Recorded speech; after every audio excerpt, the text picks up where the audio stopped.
Medically, I'm never gonna recommend to my patient, ever in my life as a physician, to go do a cold plunge. There's no evidence to say it really does anything valuable. It's expensive, it's time consuming. Most patients do not live in this world that they can afford to buy a tub. This is the difference between people who are excited about information and are researchers versus someone who's a clinician and actually sees patients and the hard time they're having in their everyday lives. And then I'm gonna come in there and be like, oh, in my fancy suit, I'm gonna tell you to get a cold plunge. And if you do it for 3 minutes and not 3 minutes, 13.4 seconds, you fail. It's not real. There's no evidence. It doesn't exist. The reason why I pick on this doctor so much is he talks to a matter of fact on shit that he is not an expert in. If you are a doctor in Western medicine, I have never once been recommended a cold plunge. If my body is aching, they're always talking about some medication or some surgery, but never, oh, cold plunge. They'll say ice.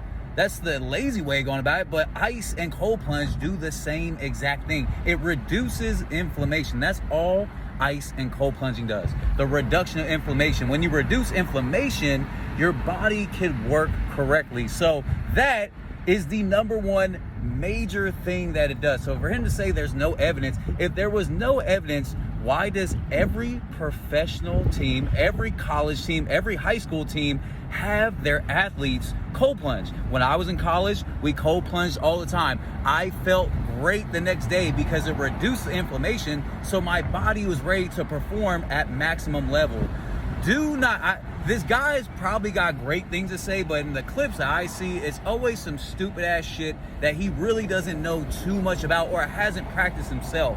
So unless you practice it yourself, like I have, don't speak too highly or too matter of fact on anything. He also bullshitted on the price of a cold plunge. You can go to Home Depot right now and get a big ass garbage can for 20 or 30 bucks, throw some ice, throw some water in it, and bang, you have yourself a cold plunge. NFL teams, basketball teams, hockey teams, they all do the same shit. They use garbage cans.